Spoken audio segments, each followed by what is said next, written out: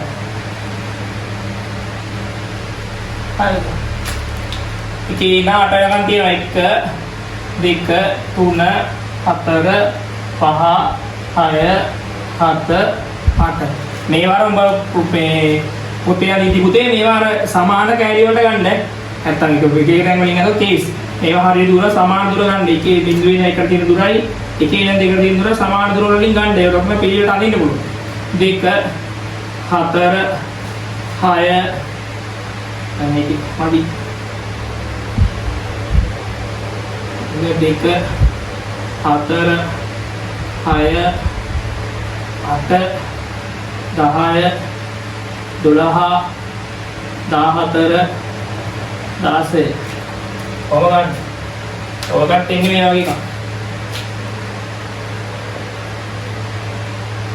මේ වගේ තියෙනවා වගේ එකක් තියෙනවනේ ගානට කැපෙන හරි ප්‍රස්තාරය ගානට මේ වලින් කැපෙන ප්‍රස්තාරයක් තියෙනවා මොහොම ගානට බලවලා මාක් කර කර යන්න ඕන 16 8 14 කියනවා ඔය ගානට කැපෙන එකක් එන්න ඕනේ මගේ මේ බෝඩ් එකේ නැතිනම් තමයි මම මලේ पर ගන්න මේ සරල රේඛාවක් කරන ඇදී එකක් නෙමෙයි. ඒක නයියා වගේ මගේ කියන නයියා වුණාට ඔයාගේ කියන නයියන්න බෑ. මොකද දෙණි යන්නේ ප්‍රස්තාරයක් ඉන්නේ. හරිනේ. මේකෙත් අර වගේම තමයි. මොකද්ද? මේකෙත් අනුක්‍රමණය හොයන්න පුළුවන් බා. මේක සරල රේඛේ ප්‍රස්තාරයන්නේ y සමාන mx ආකාරයේ ප්‍රස්තාරයන්නේ. ඒතර ඔය දාන මතක දැන ගණවල කියාද නෝදේ? y සමානයි mx ආකාරයේ ප්‍රස්තාරයන්නේ සරල රේඛේ අර බිඳුව හරයන ප්‍රස්තාරය. හරිද? මේ ප්‍රස්තාර වර්ගයක් තියෙනවා y සමාන mx ආකාරයේ ප්‍රස්තාර y සමාන mx ධන c ආකාරයේ ප්‍රස්තාර. ඒතර මෙයා y සමාන mx ආකාරයේ ප්‍රස්තාරය. ඒතර බලන්න මේක අර අපිට m කියන එක කෙනා හොයන්න පුළුවන් මේ දෙන්න බෙදලා. ඒ කියන්නේ අනුක්‍රමණය කියන එක කෙනා සමාන නා පුතේ. අනුක්‍රමණය සමානයි y කණ්ඩාංග අතර වෙනස y කණ්ඩාංග අතර වෙනස බෙදීම x කණ්ඩාංග අතර වෙනස x කණ්ඩාංග අතර වෙනස හරි මේක කෙලින්ම හොයන්න පුළුවන්. ඔයාලා දැන් දන්නවා y කණ්ඩාංග අතර වෙනස කියන්නේ ප්‍රවේග වෙනස. කෙලින්ම එන්න පුළුවන් ප්‍රවේග වෙනස කියලා කියන්න පුළුවන්. ප්‍රවේග වෙනස බෙදීම කාලය කාට සමානයි? ත්වරණයට සමානයි. එහෙනම් මුගේ අනුක්‍රමණයේ ත්වරණය හොයන්න පුළුවන්. තේරුණා? අපි කැමති ලක්ෂණයක් තෝරගමු. මේවා ගමු. 14 ගමු 7 14 සහ ගමු 3 6 ගමු. 3 6 අර වගේම තමයි. මෝ y2 මෝ y1 මෝ x1 sorry මෝ x2 මෝ x1 එඳා ඔගන ප්‍රමාණය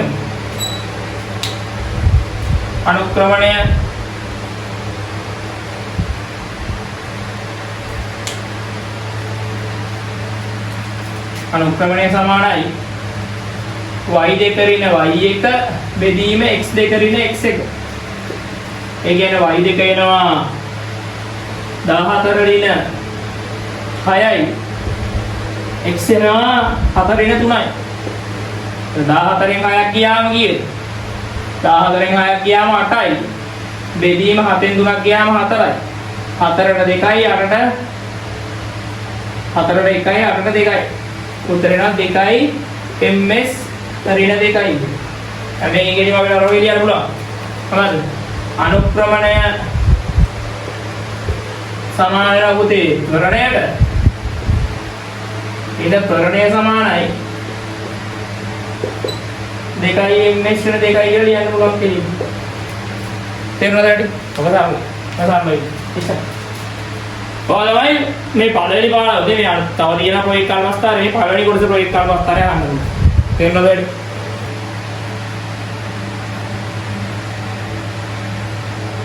ඔය මේවා තමයි අදින්න පුළුවන් කේස් එකක් නෑනේ. ඔයා දන්නවනේ අදින විදිය.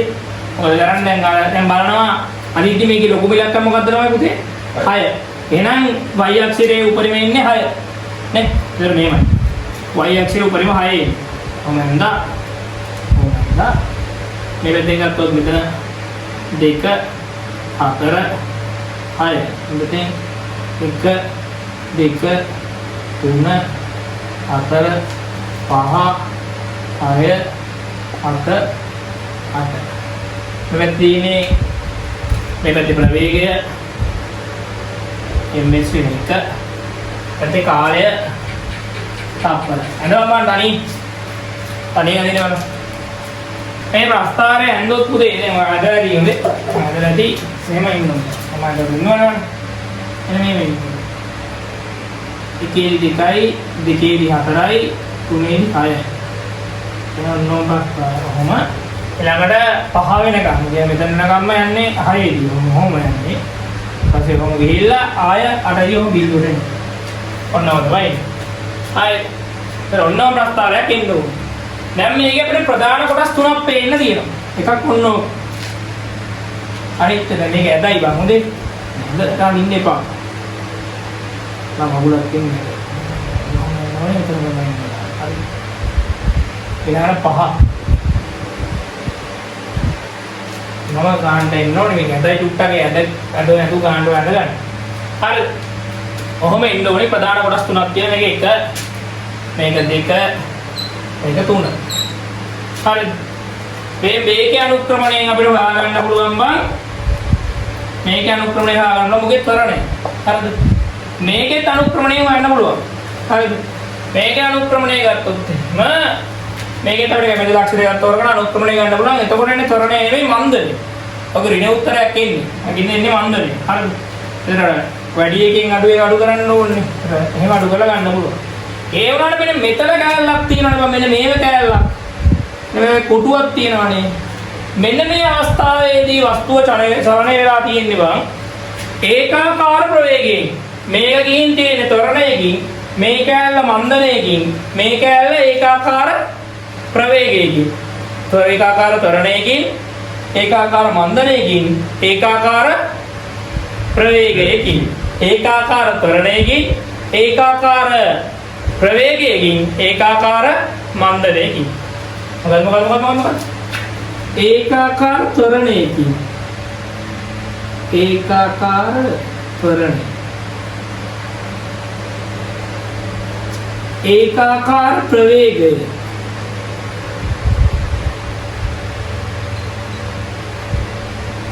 ඒකාකාර මන්දන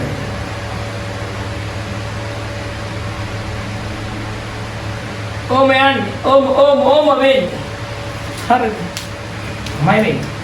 මම මේ අනුක්‍රමණය වෙන යවුණනේ ඒ වගේම මේක ඇවිත් අනුක්‍රමණය වන්න පුළුවන් මේකේ තව කැඩෙමටික්යක් තියෙනවා දැන් මම කිව්වා මේකේ වස්තුවේ මෙන්න මේ චලනය මෙන්න මේ වගේ ප්‍රවේගකාර ප්‍රස්ථාරයෙන් එන්න පුළුවන් ප්‍රධාන කොටස් තුන ඕක තමයි ඌට අමතරව බං ප්‍රවේගකාර ප්‍රස්ථාරයේ විස්ථාපනය හොයන්න එනවා විස්ථාපනය හොයන්න පුළුවන් පුතේ මේ හැම එකකම වර්ගඵලයේ තේරුණා නිකන් හිතපන්කෝ මෙන්න මූ කවුරු වගේද කියලා මූ නිකන් මොකෙක් වගේද මේක මූ ගත්තොත් එහෙම මූ නිකන් ත්‍රිකෝණයක් වගේ නේද අන්න හරි අපි නිකන් පළවෙනි කොටසට දාන්න පුළුවන් ත්‍රිකෝණයේ වර්ගඵලය වෙන එක මොකද්ද භාගයේ ගුණ කිරීම ආධාරකයේ ගුණ කිරීම ලම්බ උස භාගය ගුණ කිරීම ආධාරකය ඇවිල්ලා 3යි ලම්බ උස 6යි 2ට 1යි 6ට 3යි 3 වරක් 3 9යි කී එහෙම පළවෙනි කොටසේ වර්ගඵලය හොයන්න පුළුවන් තේරුණාද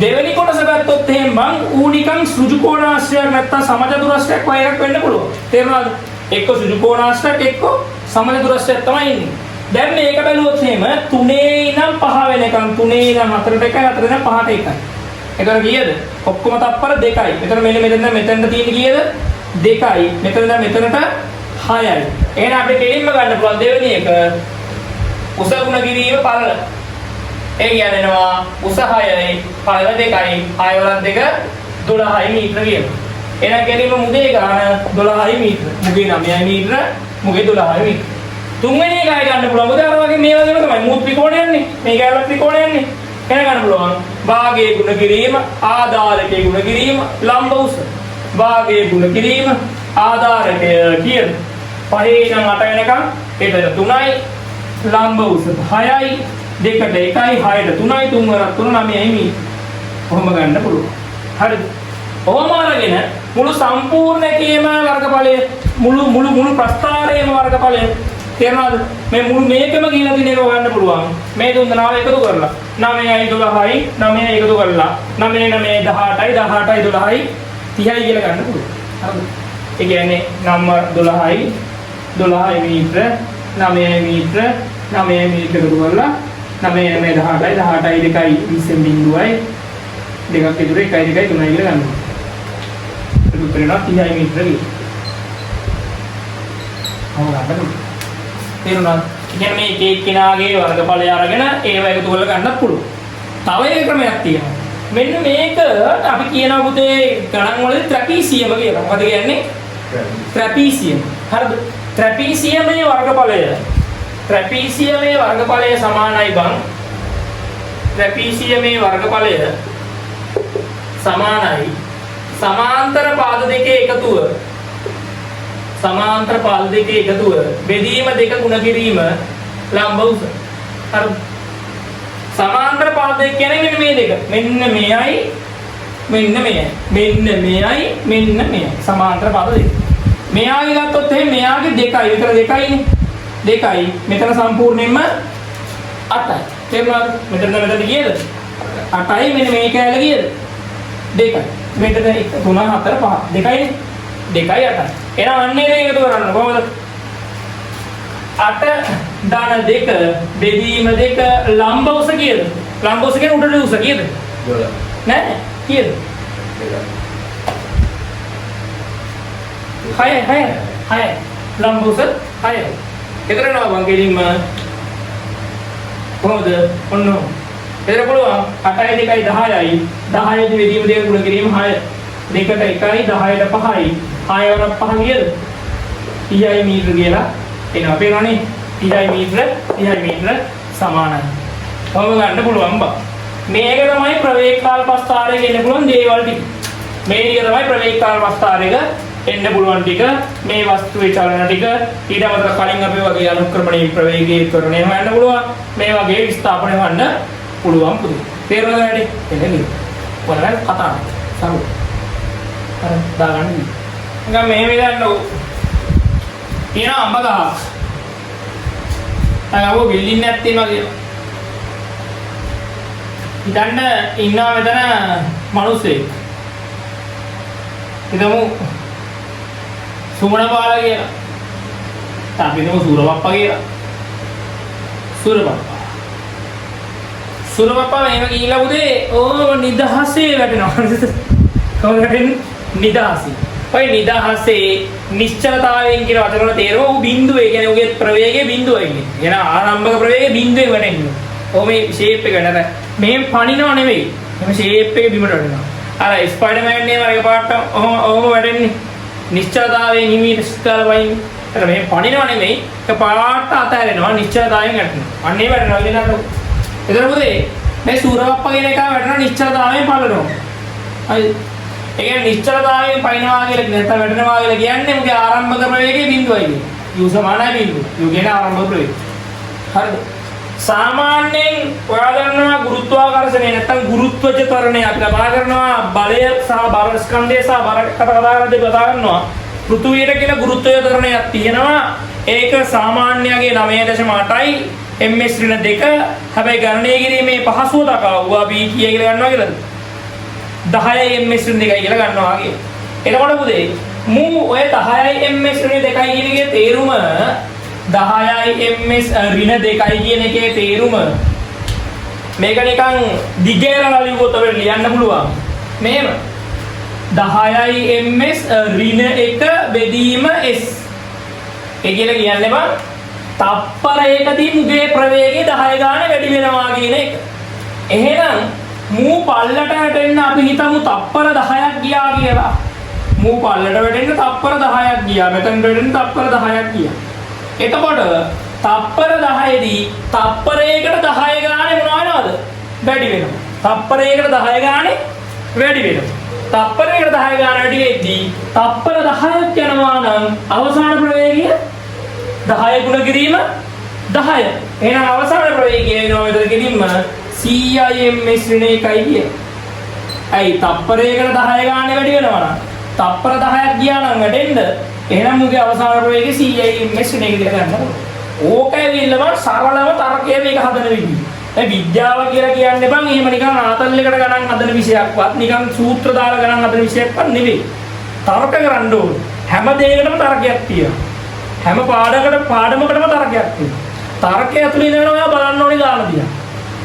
තර්ක කරන්නේ නැතුව ගණන් හදන්න බෑ. නිකන් සර් කියා දුන්න අපේ සූත්‍රෙට මේ ගාන දැම්ම හරි කියලා එහෙම හැම වෙලේම මේ ගානට දාන්න බෑ. එහෙම දාන්න බෑ. ඔයා ප්‍රශ්න ඇතුළේ තියෙන තර්කෙ මොකක්ද කියලා තේරුම් ගන්න ඕනේ.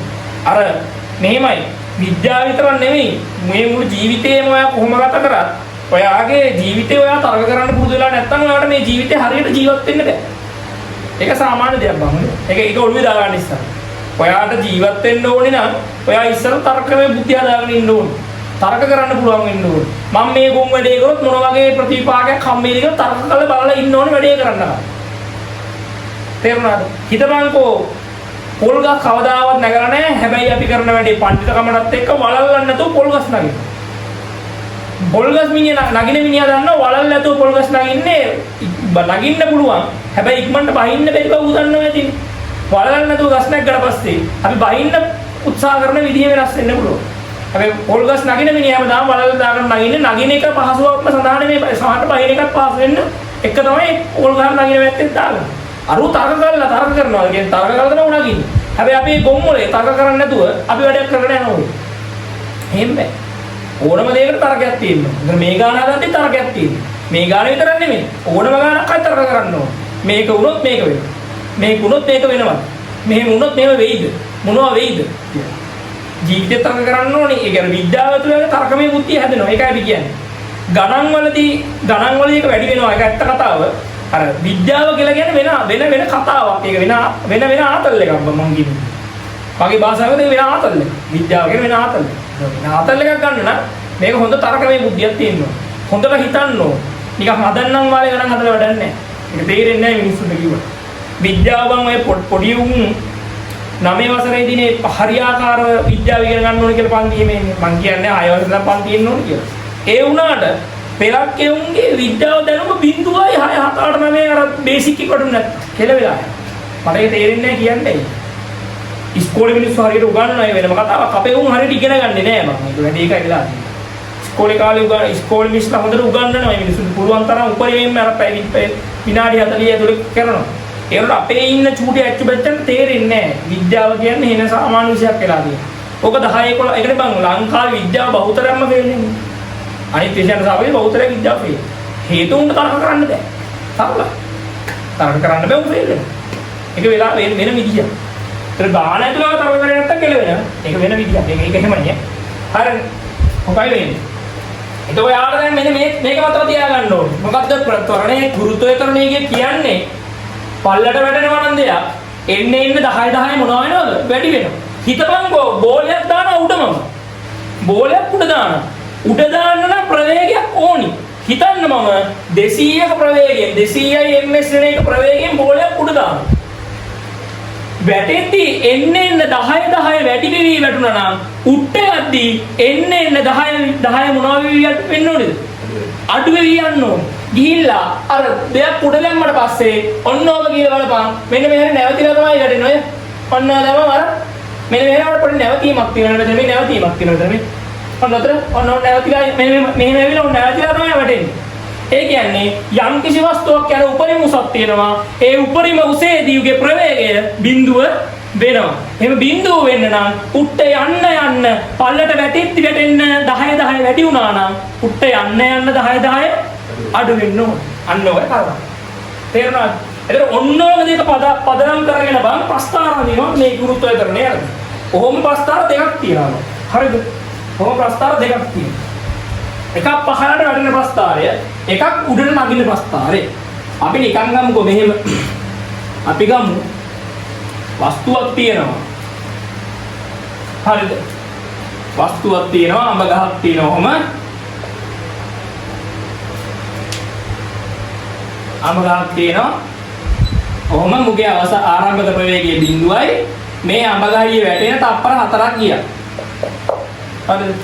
මේ අඹ ගහියේ වැටෙන තප්පර 4ක් ගියා. මේකට දාන ප්‍රස්ථාරය අඳින්න කිව්වොත් බං ආරම්භක ප්‍රවේගයේ බිඳුවයි තප්පර ගියා 4ක් 1 2 3යි 4යි ඔයා දන්නවා පල්ලට වැටෙන්න 10 වැඩි වුණා. එහෙනම් එකේදී මු කීයක් නගින්න ඕනේද? 10ක් නගින්න ඕනි, දෙකේදී 20ක් නගින්න ඕනි, තුනේදී 30ක් නගින්න ඕනි, හතරේදී 40ක් නගින්න ඕනි. හතරේදී 40ක් නගින්න ඕනි. ඒකම දෙනවා ප්‍රස්ථාරය. 10 වැඩි වෙච්ච ප්‍රස්ථාරය. තේරුණාද? මේකෙන් අපිට කෙලින්ම මොනවා කරන්න පුළුවන්ද? මේකත් ඇවිල්ලා ප්‍රවේග කාල ප්‍රස්ථාරයන්න බං. මේක ප්‍රවේග කාල ප්‍රස්ථාරය. ප්‍රවේග සහකාරය අතර ප්‍රස්ථාරය. කෙලින්ම මුගේ වර්ගඵලය හොයාගත්ත ගමන්ම ගහේ උස හොයාගන්න පුළුවන් නැත්නම් ගෙඩියේ දිවිච්ච උස හොයාගන්න පුළුවන් වෙනවා. දැන් ඔයයන් අහන මේ ප්‍රස්ථාරයේදී මේ ගහන්න පුළුවන් ප්‍රශ්නයක් තමයි ගහේ ගෙඩියේ තිබ්බේ කොච්චර උසකින්ද? හොයන්න තියෙන්නේ මෙයාගේ වර්ගඵලය. මේ වර්ගඵලය හුවනම් හරි. ඒක වර්ගඵලය භාගයේ ගුණ කිරීම ආධාරකයේ ගුණ කිරීම ලම්බ උසෙන් එනවා. භාගයයි ආධාරකයේ කීයද? 4යි ලම්බ උස 40යි එනවා ගෙලින්ම 2ට 1යි 2ට 2යි දෙවරක් 40 80යි මීටර දියව. එහෙනම් ඔන්න ගෙඩිය තියලා දෙන්නේ 80ක් මීටර. සම. ඕක මුඩ දාන එකක් ගත්තොත් බා ඔයා දැනගන්න ඕනි 10 10 10 අඩු වෙලා යම් මට්ටමක් එනවා බිඳුව වෙන අන්නේ බිඳුව වලින් අපි කියනවා උපරිම උස කියලා. තේරුණාද වැඩි? අන්න ඒ වගේ ප්‍රස්තාරයක ගත්තොත් එහෙනම් මේකට වස්තුවක් උඩ දාන එකක් ගමු. අපි හිතමු උඩට යන්න පටන් ගන්න බා 50යි ms ශ්‍රේණියක ප්‍රවේගය. එහෙනම් 10 10 අඩු වෙන්න ඕනේ. 50 40 40 30 20 20 10 බිඳුව වෙන්න ඕනේ. තේරුණාද? ඒ කියන්නේ උඩ ගිහිල්ලා මෙන්න මේ අවස්ථාවේදී මුගේ u v බිඳුව වෙන්න ඕනේ. u 50යි v බිඳුව වෙන්න ඕනේ. එතකොට ප්‍රස්තාරය මම මෙන්න මේ වගේ. මෙන්න මේ වගේ ප්‍රස්තාරයක් කියන්නේ. මෙන්න මේ වගේ ප්‍රස්තාරයක් කියන්නේ. පටන් ගන්න එක 50න්. එතන මෙන්න මෙතනින් පටන් ගන්න 50යි 40යි 30යි 20යි 10යි එක බිඳුවයි. මේක පහක් යනවා කියලා දැනගන්න ඕනේ මොකද තප්පරයට අඩු වෙන්නේ 1යි 2යි 3යි 4යි 5යි ප්‍රස්තාරය එන්නේ ඔන්න ඔය විදිහට. ඔන්න ප්‍රස්තාරය කියන්නේ. අපිට මේකත් උපරිම නගර උසවා ගන්න පුළුවන්. මේකේ වර්ගඵලය හොයාගත්තාම කිරීම භාගයේ ගුණ කිරීම ආධාරකය භාගයේ ගුණ කිරීම ආධාරකයේ ගුණ කිරීම ලම්බ උස දැම්මා භාගයයි ආධාරකයේ 5යි ලම්බ උස 50යි 2ට 1යි 50ට 25යි 25ට 5 125යි මීටර. මේක ඔච්චර උස ගියාද කියලා හොයන්න පුළුවන්. මේක 125ක් උස ගියා කියලා හිතා ගන්න පුළුවන්. ඕක තමයි බං ගුරුත්වාකර්ෂණයේ අර්ථය එන්න පුළුවන් ප්‍රස්ථාර දෙක සහ එන්න පුළුවන් ගණන් දෙක. මේක යන්න පුළුවන් කොච්චර උසකට නැග්ගද එක්ක කොච්චර උස කින්ද වැටුණාද සහ කොහොමද අඩු වුනේ මොකද්ද ප්‍රස්ථාරය කියලා අහන්න විතරයි පුළුවන්. මේ දෙක තමයි තියෙන්නේ. මේක ඇවිල්ලා ගුරුත්වාකර්ෂණය අපිට අප මේක කියන ප්‍රස්ථාරය. හරිද? එච්චර. මේ පාඩම. ඒක